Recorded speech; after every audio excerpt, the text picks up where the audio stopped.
It's time to focus on what drives e-commerce results. It's time for Browse Basket Buy. Hello, everybody, and welcome to Browse Basket Buy, the podcast that proves e-commerce advice doesn't have to come with a free trial that you've forgotten to cancel. Joining me today is Matthew Holman. Hi, Matthew. Dan, I love that intro. Hi, thanks for coming on. Right, a free trial you forgot to cancel. Yeah, I always try to put some sort of punny joke at the beginning of the thing. It's like an Easter egg for the regulars. You got me with it. I love it. Thanks for having me on. No worries at all. So I was going to call you the prescription doctor. I'm not sure you're a qualified medical professional, but certainly... My father is a doctor, if that counts for anything. So. Dr. Holman. So I'll take that. They're genetic, right? Being a doctor is genetic. Exactly. But you run something called the subscription prescription. Introduce yourself. Tell us a bit about subscription. Absolutely. Yeah, so as you mentioned, Matthew Holman, I got into subscriptions a number of years ago as a marketing co-founder of a subscription app called AutoShow Cloud. And, as I was marketing that and working with our customers, very quickly developed a sense that, subscription problems often feel really, really complex and hard and weird. And so we, worked with a lot of our own clients, started a newsletter to try to both help clients, but also try to attract new business. And then the more we did that, realized there was just more and more people that just wanted help, weren't necessarily interested in buying the software so much as just getting help. And so the consultancy was born out of that.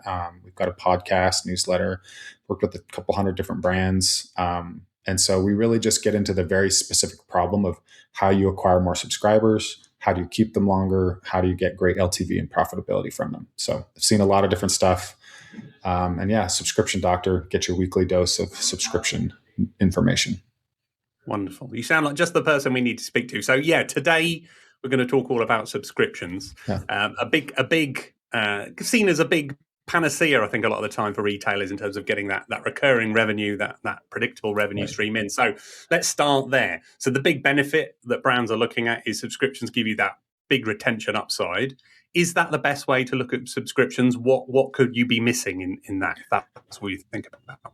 Yeah, I think the best. I think some of the best teams and best brands look at it like baked in LTV. So when we're thinking about the harsh world of acquiring customers, what's really, really tricky is understanding like how much can I afford to spend to acquire a customer, right? And so subscriptions have just a much higher LTV. It's very, very rare when you see a non-subscription option have a higher LTV, unless it's maybe memberships, which is a form of subscription.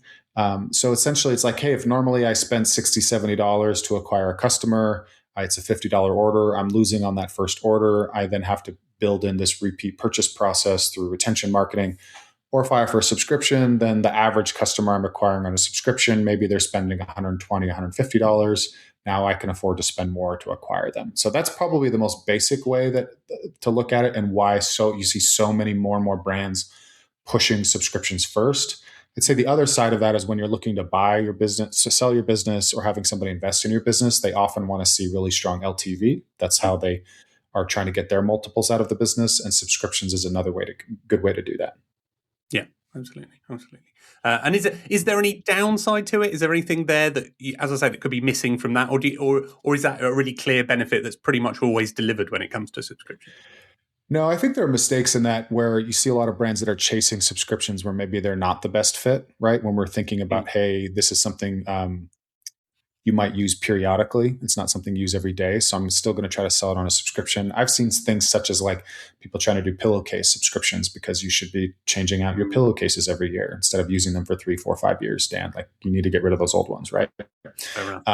Or, cleaning supplies, replacement cartridges for a device. Like there are ways that it can work, but it does sometimes feel a little bit like it's like this holy grail that everybody's chasing.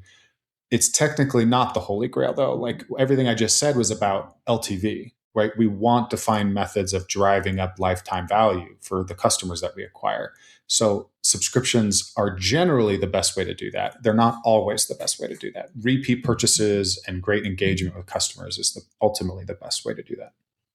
Yeah. And what about one thing that occurred to me, cross sells and upsells? Is that kind of thing harder with the subscription in your experience, or can it work just as well?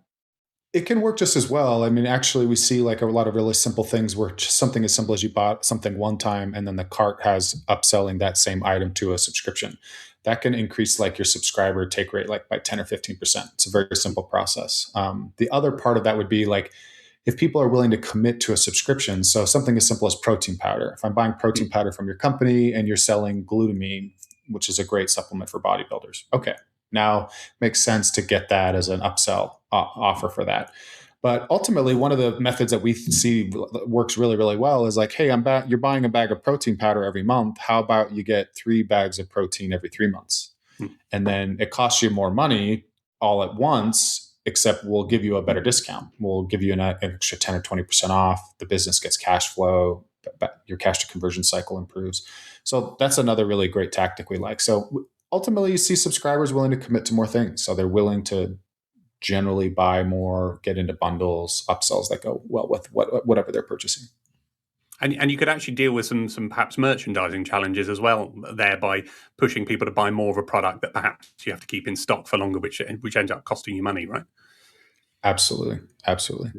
Cool. And so let's get into what does a good subscription look like? So there's a big difference between, just planning a subscription model and then what's right. Really working. So could you talk us through what does a really good subscription model look like? Yeah, absolutely. Well, and Dan, this is one of the reasons I was excited to come on the show, because knowing what you guys do, like with offer strategy, most people, when they think about subscriptions, they think it's like all about the retention, the emails, how you get people, like your hooks into people. But what I've seen be the most effective strategy across the board, bar none, every single time, is offer strategy. How can I get somebody to commit to a subscription in a way that is beneficial for both the subscriber and the business? So I mentioned that bulk option is a really common tactic that we've seen across the board the last few years. And it might not be buying 3 bags. It might be, say, something as simple as what Groons does. Like, are you buying this for 1 or 2 people? And if you're buying it for 2 people, you're going to get 2 quantity, right? So there you go. Your AOV is now higher. Looking at offer strategy, you look at like what Everyday Dose and Magic Mind have been doing, where we're offering gifts with purchase. That's another really good tactic. But ultimately, if you can get more people to subscribe to something, you're getting more people that are willing to commit and willing to spend more with you over time. But also with the right testing, you can structure your offers in such a way that they attract a higher quality of subscriber. So as a very simple example, say I'm selling protein powder. Again, I like using that as an example because everybody knows what that product is and has probably taken it at some point in their life. But you can buy protein powder from anywhere. You can get it from Amazon, Costco. You can get it from 50,000 different e-commerce brands. You can get it in a gel. You can get it in a shake. You can get, right? Like it's bars, all these things. So when I'm selling that to somebody, what is going to make my offer truly enticing? And if I'm going to go with, say, like 30, 40, 50% off to subscribe, the people that find that offer really compelling are also going to find every other offer they see that has a discount or something new to try enticing. And so they're going to leave. Whereas if I start testing offers where it's like, hey, you buy our protein powder, we throw in creatine at 50% off, and we throw in glutamine at 50% off. When you buy these 3 things together, you get more value. Now, there's still discounting involved, but you're actually spending more money because you're buying more than one item. Those types of subscribers are generally much higher value because they see value from you and they're getting a lot of value from you, so they stick around for a long time. So offers not only get us more subscribers, but they get us more of the right subscribers with really good LTV baked in. And every brand needs to work on all the retention stuff. But if you don't have a really strong muscle related to offer testing and offer strategy, you're leaving not just money on the table, but long-term revenue on the table. Absolutely. We would always echo that having a strategy to it and a plan to it is absolutely right. Super important, and making sure you test and optimize. In terms of those metrics to look at with a subscription, is it purely about LTV? Is that where you think you would focus to make sure you're driving the success from the program? I generally would say like that's how we're looking at high level, how we're looking at tests, at how we're influencing. I'd say you time bound it. So looking at, say, like, 90-day, 180-day LTV, depending on what test you're running. But you can always break that down into smaller pieces. So like looking at our opt-in rate, what our average order value is for initial subscriptions, looking at our churn metric overall from like a monthly average standpoint, but also from a cohort standpoint, a waterfall cohort standard over time, like how many people are we losing in month 1, month 2, save rates, all that stuff. So those are like individual KPIs that ultimately roll up to LTV. So for example, if I were to say a good one is first day churn. So people that buy and they cancel within the first 1 or 2 days, right? Like if I can take actions that improve that metric, that is going to have a downstream effect on LTV naturally in that way. But LTV is the kind of like North Star. I would actually argue it'd be like the margin related to that, because we often think of LTV as a top line metric. So we want to think about what margin we're getting, contribution margin from each subscriber. But that's getting a little bit more into the finance weeds. Yeah, absolutely.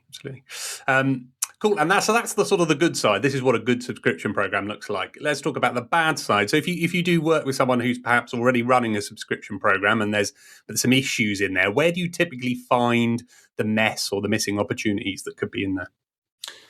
Yeah, the first one is the biggest one that I've already said, which is offer structure or offer strategy, where there's simply just, hey, here's our product, or you can subscribe and save in 10% and get it that way. I see a lot of brands not defaulting to the subscription option. And also not just leveraging basic design tactics related to putting emphasis, right? Like what type of value is coming into that? Should it look big and pretty? When I go to click one time, is there a loss because the price is increasing? Like just making sure things look really, really crisp and clean is one of the biggest things. I think the next biggest mistake I see is billing reminders. So this is like, I don't know why it's still a controversy, but a lot of brands don't like sending billing reminders, or they do send them and they're very transactional. Hey, Dan, we're going to charge a credit card in 3 days. Click here if you need to make any changes. Instead of, hey, Dan, remember your dream of being like an international bodybuilder, which is why you bought our protein powder in the first place. Like, we're here to support you on that. You have another shipment on the way. And by the way, because you're a subscriber, don't forget you have access to this resource, and you get the best deal on the market with the best protein powder that's ever existed.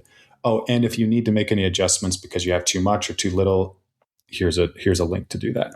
So that's one of the biggest mistakes that we see, and is not leading with value. And then one of the easiest things that I'm seeing right now for brands is at the cancellation point. So somebody goes to cancel their subscription.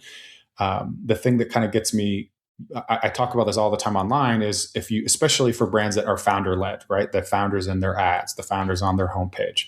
Well, your founder needs to be in your cancellation flow with a quick little video, like reminding people about why you started the brand and how easy it is to control or make changes to subscription. And we care about you. If you still want to leave, that's okay. That kind of thing will take like a 6, 7, 8, 10% cancellation save rate and take it to a 16, 17, 18, 20% save rate just by adding that video. So that's one of the other things, is just like spending a little bit of time at some of those key touch points: point of purchase, billing reminder, cancellation. Yeah, and as you say, those again, it's sort of testing and optimizing each of those points to say, right, what could you do there that would really improve the performance here, would improve the experience. I actually did an episode with a behavioral psychology guy, and I was wondering about, and in terms of the framing and things, is it worth testing all those kind of things? He was talking about the difference between kind of saying it's costing you this much per day versus per week versus per month, whichever one kind of looks like the best value is going to be the one that is you should lead with. But is it worth testing all that side of things as well? Oh, absolutely. That's one of the biggest tactics we've seen be effective too, is on like the product page when you're talking about, say, so I mentioned like this bulk option idea is like, hey, you're buying 1 bag, 2 bags, or 3 bags of protein powder. What's the price per serving? What's the price per day, right? What's the price per scoop kind of thing? Like you can test some of those different ways of framing that, but the price will be different because you have progressive discounts. If you buy 3 bags, it's going to be more affordable than 1. I think that's a great way. And then other ways to frame it too, where we're talking about like loss aversion, what you're losing by canceling, what you're gaining. We did a newsletter episode recently where we're talking about the importance of identity. If somebody starts to identify themselves with what your brand is enabling. So like, Dan, your dream of being an international bodybuilder, it's like by canceling, you're going to lose that identity. Can we make that feel a little bit stickier so that you're going to want to maybe stick with it a little bit longer? Yeah. I would love to be an international bodybuilder. I am definitely far too lazy for that kind of thing. But there we are. Let's talk about the technology and the data side of things. So yeah, I go to a lot of e-commerce events. It feels like there's always some suppliers there who have something to do with subscriptions, offer some sort of subscription management platform. What should people be looking out for when it comes to the tech and the data? What are the things that retailers need to be able to do with the tech? It's a great question, and I get asked about platforms all the time. And I often there are certainly nuances and differences between all of them. As we know, like a lot of the leaders in the space, between like Recharge, Skio, Autoship Cloud, Stay AI, Loop. I think the people don't like my answer because I generally say you're probably not using your existing tool well enough to worry about swapping to something else. And so I often actually will say that let's work out what's really, really important to the subscriber experience first. And so if we're evaluating tech, we want to make sure we have a really clear view of what our prime use cases are. So if I'm selling so just as a very simple example of this, if I have a single SKU store, how important is flexibility to adding other products to a subscription? It's not. Right? If I'm selling a really, really big catalog, but people really only buy one product, or depending on who they are, they're buying something different, I still don't need that feature. If I have a lot of people that are constantly, say, trying different flavors and swapping to different types of product that I'm selling, then that type of functionality becomes then really, really important. And I would go and then evaluate those apps on their ability to swap something in a text message, or to swap something in the portal, or even in an email, for example. So that's one of the advice that I like to give, is just spending a little bit more time understanding what you actually need your subscription platform to do. I would say that there's a lot of really interesting ancillary tech out there. A tool that we really love that we use a lot is called Zamo. It's like an interactive email embed inside Klaviyo that allows people to skip their next order or do simple upsells to their subscription inside the email. We use that tool with one client to upsell people that are on a monthly to a 3-month that I've talked about. We're seeing some really cool stuff with like Live Recover and their ability to do like live agents to try to get people to abandon carts, win backs, upgrading to subscriptions, and then a lot of analytics tools. So that's probably like a lot of information that I've been saying, but like that's how I would think about it, is really understand what's important to you. I think we see a lot of times people say they didn't like a CX, a customer experience that they had with their software, or something seems to not be working well. And then they start shopping, not realizing that maybe that part doesn't work super well with most apps, or unless there's a really compelling case, subscription migrations can be a huge headache. And there's a lot of other things that you should probably be worried about more than just one small little feature set on your platform. Yeah. So capabilities and about the sort of power you want to give to your customers, rather than thinking, there's this big shiny platform that says it can do all kinds of things. Focus on and your marketing team, right? Like if we're going to run tons of campaigns, if we want a lot of interactions, if we're trying to, like all that stuff, like I really do think tools then should be evaluated by the operator. I've spent all my time in this platform. I hate that I can't do this or this really easily, and this platform says I can do this and this really easily. That's another good way to evaluate too, I think. Absolutely. Fantastic. Thank you very much. Well, what we do, I like to do at the last thing, is just give everyone who's listening something to take away, an immediate thing they can perhaps implement this week and the next few weeks, something like that. So have you got some ideas of something people could go away and try? Yeah, absolutely. I'll say 2 things, which I've kind of already talked about it already. Is the first is going to be a founder video or a brand video at the cancellation point. And if you want to go to our website, thesubscriptiondoc.com, we have a free template. It's just an outline you can upload with your brand into ChatGPT, and it'll crank out a 1-minute video script for you. I definitely think you should do that. Shoot it with your phone. Minimal editing. It should just feel natural and authentic. And again, we're talking about like improving a 5% save rate to a 15% save rate just on doing that. So it's massive, and it's only take you a couple hours. And then the other thing would just look at your billing reminder email. Like look at that and see like, hey, we're doing a really bad job of selling ourselves again. And we should be doing that. We should be reminding people why they love us and why they should stick with us. So I'd spend a little bit of time there. Those are the quick wins. Long-term, test offers. I mean, test and optimize everything, right? As you say, test the founder's message, test your billing reminders, whatever it is, make them all work for you as possible. Great. Exactly. Great. So, Matthew, people can find you. They can find you on LinkedIn pretty easily. Absolutely. Yeah, Matthew Holman on LinkedIn, or thesubscriptiondoc.com. revlifter.com. And yeah, you have a newsletter that goes out every week, so well worth subscribing to, and your own podcast as well. So absolutely. All we talk about is subscription stuff. It gets really boring sometimes. That's good. All we do is talk about offers and promotions in our newsletter, so that's fine. That's what you should be. Exactly. Makes me think I should change maybe I need to change my podcast to just subscription offers, because realistically, that's what everybody should be doing. There you go. That's good advice. Good advice. Thank you very much for joining us, Matthew. And thank you, everybody, for listening. And we'll see you next time. Thank you. Browse Basket Buy is brought to you by your friends at RevLifter. Promotions work, but they damage brand and margins. RevLifter's intelligent offers drive results by using behavioral signals to target the right customers at the right time. Customers typically see 20% more conversions, 30% higher AOV, 5% more revenue, and a 10% saving on promotional costs. So stop wasting discounts on people who'd buy anyway. Try RevLifter free for 90 days, and they'll handle all the heavy lifting. Visit revlifter.com to find out more. That's revlifter.com.